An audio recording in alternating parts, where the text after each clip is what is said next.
भगवान चाहे जैसे भी किसी की तरफ देखे, मंगल भवन है, उसका परम मंगल करके उसे तार देते हैं। जब रामादल में विराजमान ये सब बड़े भाग्यशाली जन और विपक्ष में रावण के पक्ष में जितने थे, जब युद्ध पूर्ण हुआ तो अमृत की वर्षा हुई, एक भी निशाचर जीवित नहीं हुआ। जितने रामादल पक्ष के थे सब जीवित हो गए। तो आश्चर्य हुआ कि अमृत तो दोनों दल में वर्षा, फिर असुर पक्ष में कोई जीवित ही नहीं हुआ। बोले इसलिए कि जब युद्ध हो रहा था तो सबकी दृष्टि में भगवान राम थे, सम्मुख थे ना, तो जितने पधारे वो सीधे भगवान के परम धाम गए, और जो रामादल के पक्ष में थे उनके सामने असुर थे। तो इसलिए जो अमृत वर्षा, तो भालू कप आदि ये सब जीवित हो गए, पर एक भी निशाचर नहीं, क्योंकि भगवान के स्वरूप को प्राप्त हो गए। भगवान गुस्सा करते दिखाई देते, पर उनको गुस्सा आता नहीं है। इतने कृपालु हैं, अपने कोई छाती पे लात मारे आके तो क्या करेंगे अपने लोग, थोड़ी तो गुस्सा आई जाएगी, बेमतलब आप हमारी छाती पे लात मार रहे।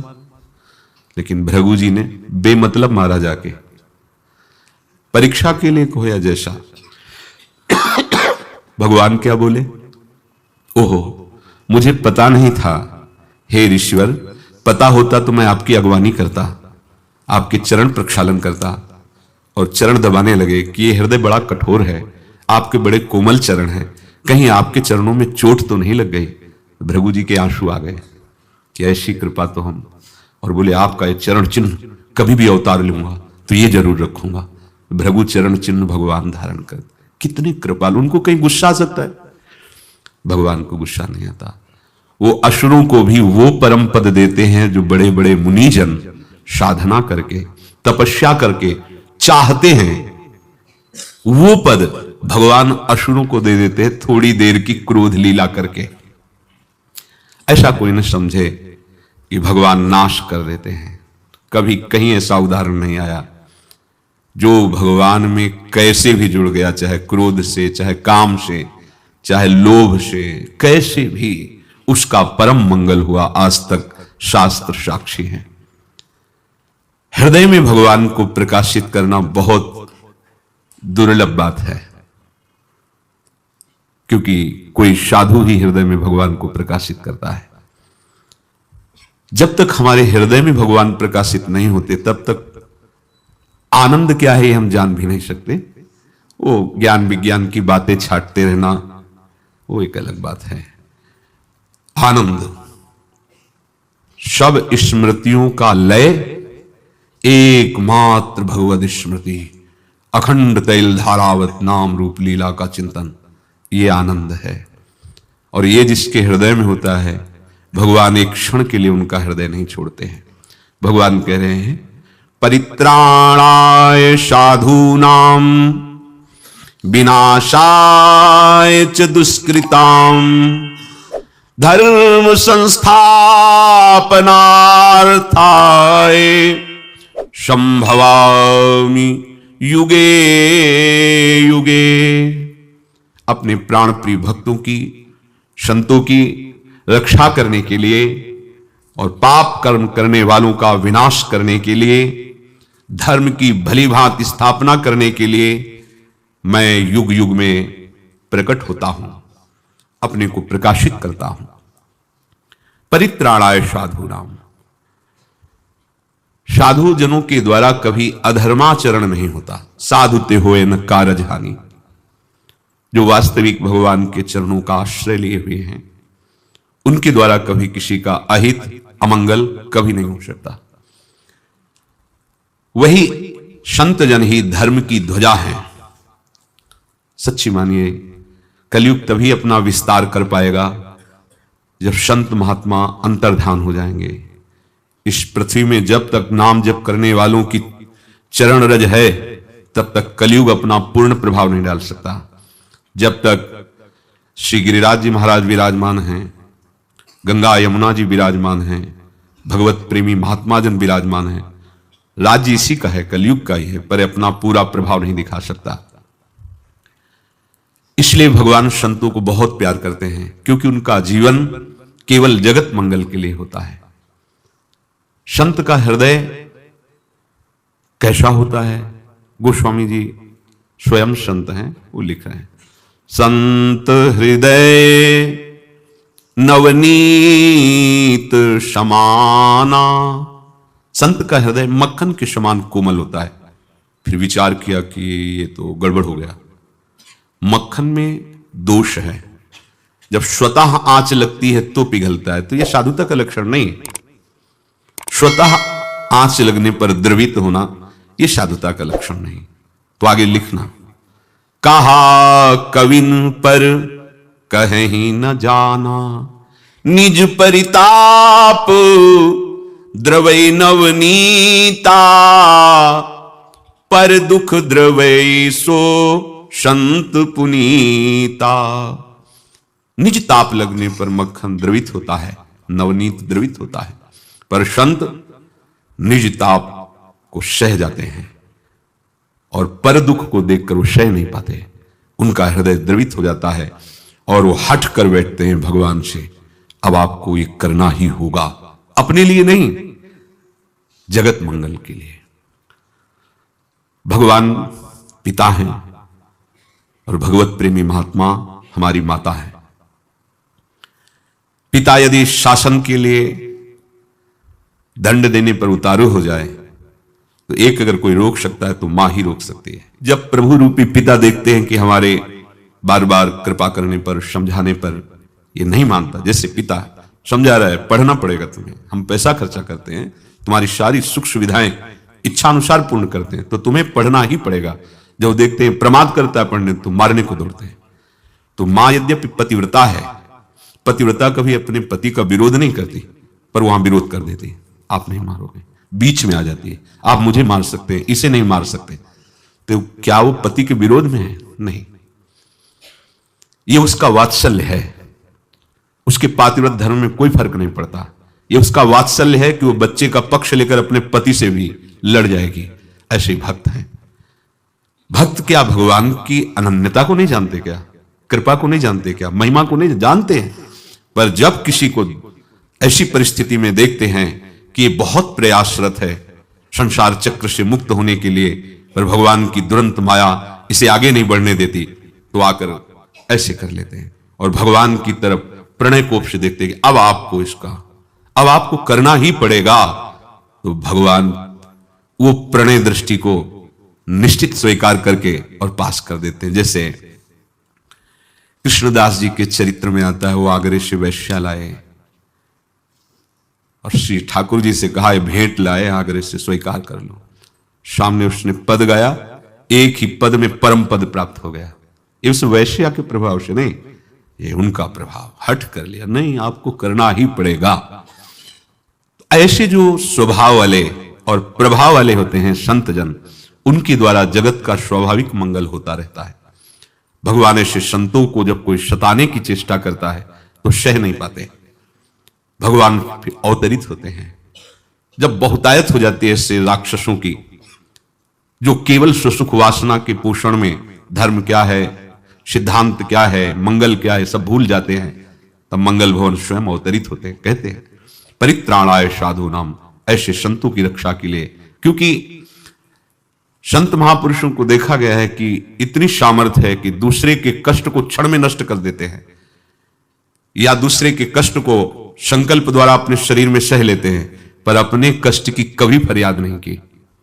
अगर उनको कोई पीड़ा दे तो कभी भगवान से भी नहीं कहते। इसलिए भगवान विवश होकर के उनकी रक्षा करते हैं, क्योंकि कहेंगे ही नहीं। देखो संतों के चरित्र पढ़ के देखो, एक बार भी प्रहलाद जी ने भगवान को यूं पुकारा हो कि नाथ मुझे आग में जलाया जा रहा, बचा लो, एक बार भी शब्द नहीं बोले। लेकिन जब स्तुति की नरसिंह भगवान की तो कहा नाथ इस संसार चक्र में पिसते हुए जीवों को बचा लो, मुझे अपने कल्याण की परवाह नहीं, क्योंकि मैं आपका चरणामृत और नामामृत लीलामृत का पान करके इस माया पर विजय प्राप्त कर लूंगा, पर ये जो मोह ममता में फंसे हुए जन है नाथ इनको बचा लो। ये संत का हृदय, जिसका एकमात्र प्रभु प्राप्ति उद्देश्य है, वही साधु है वही साधुता के मार्ग में है। और जिसका नाशवान संसार के भोग, नाशवान संसार के संबंध, नाशवान संसार के सम्मान प्रतिष्ठा उद्देश्य है, उसी में असाधुता है। असत और परिवर्तनशील वस्तु में महत्व बुद्धि सद्भाव हो जाने से कामनाएं पैदा होती हैं, और जैसे जैसे कामनाएं बढ़ती वैसे वैसे राक्षसी भाव बढ़ता है। और जब शास्त्र और संत और भगवंत पर श्रद्धा बढ़ती है तो कामनाएं क्षीण होने लगती हैं। ज्यों ज्यों कामनाओं का नाश होता है त्यों त्यों साधुता बढ़ती है। ज्यों ज्यों कामनाएं बढ़ती हैं तो असाधुता बढ़ती है, राक्षसी भाव आता है। और जैसे जैसे कामनाएं घटती वैसे वैसे साधुता आती, दैवी सद्गुण हृदय में प्रकाशित होते हैं। असाधुता का, राक्षसी भाव का मूल हेतु कामना, भोगों की कामना, भोग सामग्रियों का संग्रह। सबसे बड़ा दोष ये है, भोगों की कामना, भोग सामग्री का अधिक से अधिक संग्रह, ये राक्षसी भाव पैदा करता है। कामनाओं का त्याग, अपने समीप जितनी भी वस्तुएं हैं वो सब जगत सेवा के लिए भगवान ने दी है। निरंतर भगवान का स्मरण, भगवान का आश्रय, ये साधुता है। चाहे वो गृहस्थ हो चाहे वो विरक्त हो, साधुता दोनों में होती है जो भगवान का भक्त होता है। साधु पुरुष के भावों और क्रियाओं में ऐसी मंगल भावना, ऐसी मंगल क्रियाएं होती हैं। पशु पक्षी वृक्ष पर्वत मनुष्य देवता पितर ऋषि मुनि सबका मंगल करने की सामर्थ्य भगवत भक्त में होती है। जहां नाम कीर्तन हो रहा है, जहां भगवत चर्चा हो रही, भगवत सेवा हो रही, जय जय ध्वनि हो रही, जगत मंगल होता है। देखो यहां मुनि शब्द भी कहा है, ऋषि शब्द भी कहा है, इन सबका भी मंगल भक्त के द्वारा होता है। कहीं ना कहीं अपना अस्तित्व बनाए रखना, कहीं ना कहीं कोई ना कोई सिद्धि की भी चाह होना, ये उस परम वस्तु की प्राप्ति में बाधा ही है। जो भक्त होता है उसको केवल एक ही बात समझ में आती है, अपने प्रभु के चरणों में प्रेम, बस दूसरी बात नहीं। इसीलिए गोस्वामी जी कह रहे हैं, जोग कुजोग ज्ञान अज्ञानू जहां नहीं राम प्रेम प्रधानु। अगर प्रेम की प्रधानता नहीं तो योग जोग नहीं है, कुजोग है। वो ज्ञान ज्ञान नहीं, वो अज्ञान है। शो शब धर्म करम जरि जाऊ जहां न राम पद पंकज भाऊ। अपने आराध्य देव के चरणों में भाव भरा प्रेम नहीं तो सब कर्म धर्म किस काम के। तो हेतु रहित जग जुग उपकारी, तुम और तुम्हार सेवक असुरारी। भगवान और भगवान के भक्त में कहीं हेतु नहीं होता कि किस कारण से हम पर। इसीलिए अज्ञानी जीव धोखा खा जाते हैं। जब भक्त उनको दुलार करते हैं, प्यार करते हैं, कृपा करते हैं, तो उनको लगता है मेरे में कुछ है, मेरे में ऐसा कुछ है जिसके कारण ये हमें प्यार कर रहे हैं, इनको मेरी आवश्यकता है। नहीं नहीं नहीं, उनका स्वभाव ही है। थोड़ी भी कोई श्रद्धा प्रकट कर दे तो उसे भगवान दे देना, ये भक्तों का स्वभाव है। पर इस स्वभाव को वही जान सकता है जो अहंकार रहित होकर उनके चरणों का अनन्य हो चुका है। यदि लोग उनके मन के भाव को जान जाए तो चरणों के सिवा वो दूर रह ही नहीं सकते कि इतनी हम पर अहेतुकी कृपा। पर सत्य बात आपको कह रहे हैं कि अहंकार इस बात को नहीं स्वीकार कर पाता कि ये हम पर अहेतुकी कृपा करते हैं। उसको लगता है कुछ तो मेरे में है ना। जब वो बार बार उनको समझाते हैं, आप ऐसे चलिए, आप ऐसे दुलार करते, उसको लगता मैं कुछ तो हूं।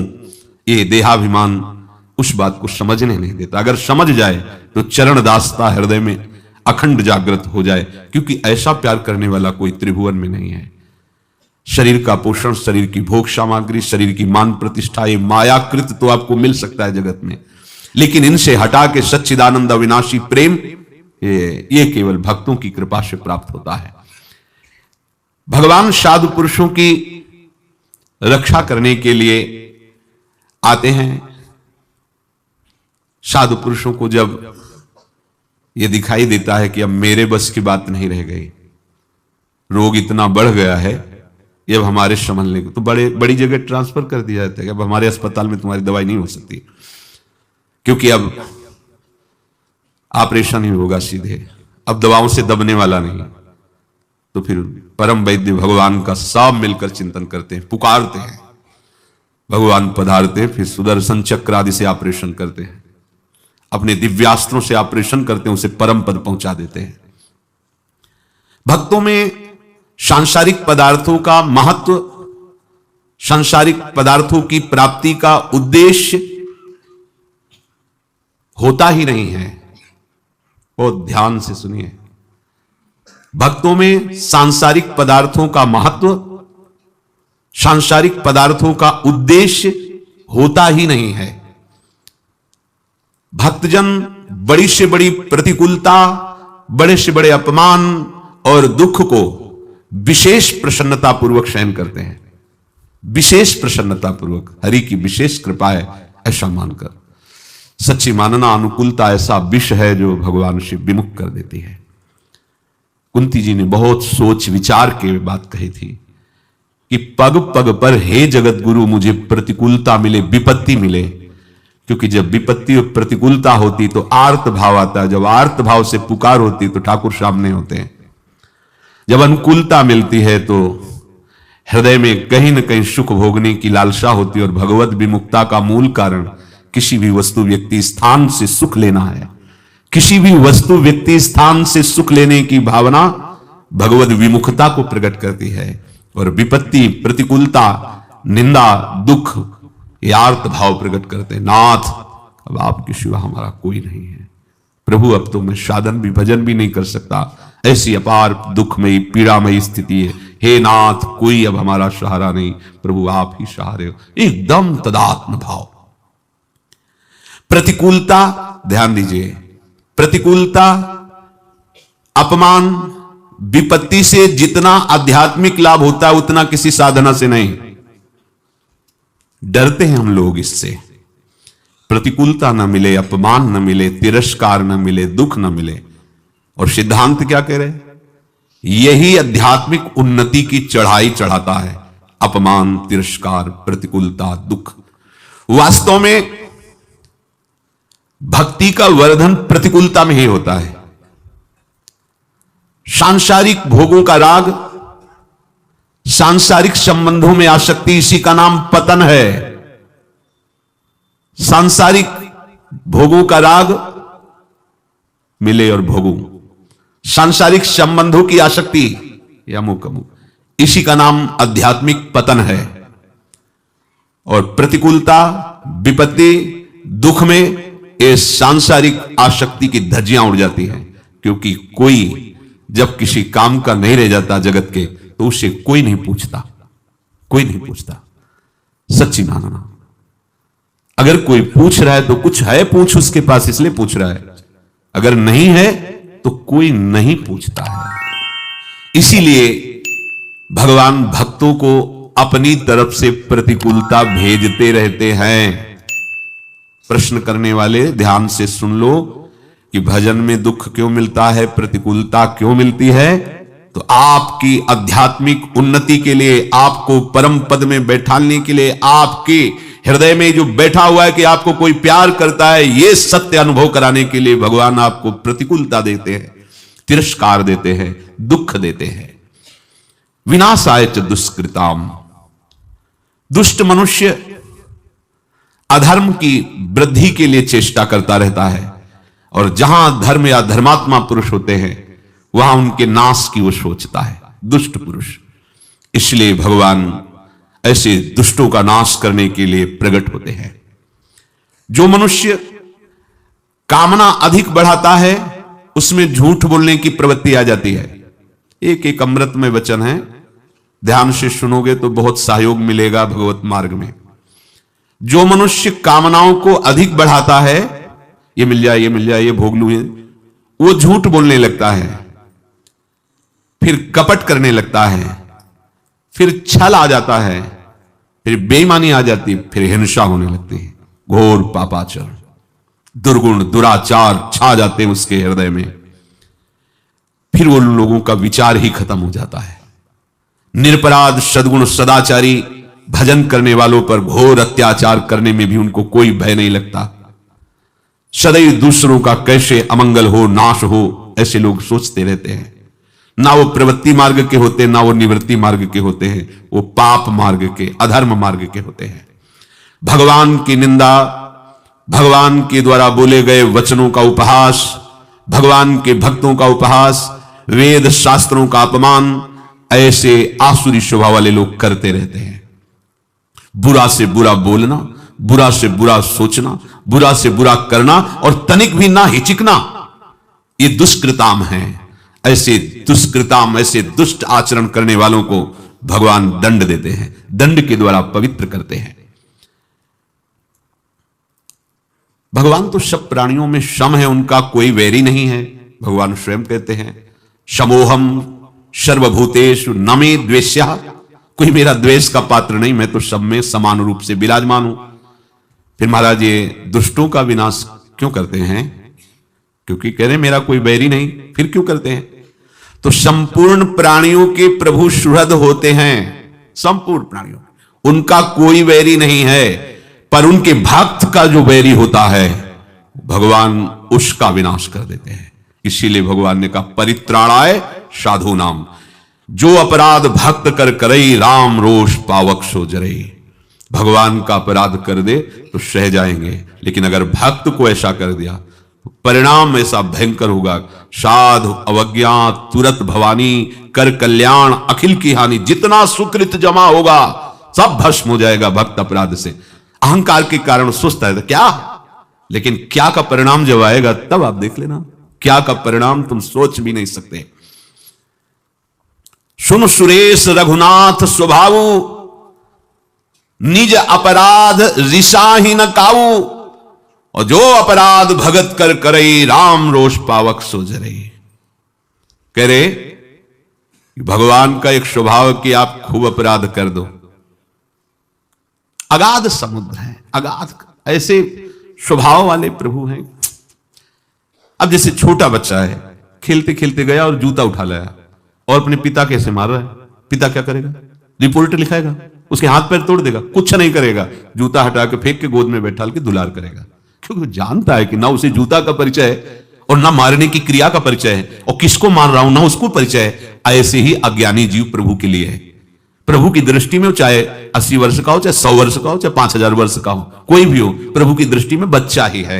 और अज्ञान से यदि प्रभु के साथ ऐसा भी बर्ताव करता है, प्रभु ऐसे ही देखते हैं। वो बड़े पिता हैं, वो बड़े गंभीर हैं। पर कह रहे सुन सुरेश रघुनाथ स्वभावु, निज अपराध ऋषा ही न काऊ, लेकिन जो अपराध भक्त कर करई राम रोष पाव। अगर भक्त का अपराध कर दिया तो फिर भगवान का रोष तुम्हें भस्म कर देगा, तुम्हें नष्ट कर देगा।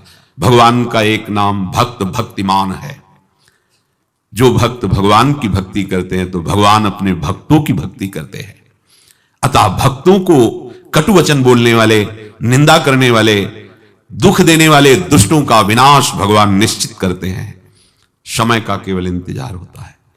कभी कभी जब ऐसा हो कि चुप रहो, शांत रहो, सह जाओ, नाम जप करो, उसका भी मंगल हो, ऐसी भावना करो। भगवान जाने जैसा, तुम तो उसका भी मंगल मनाओ।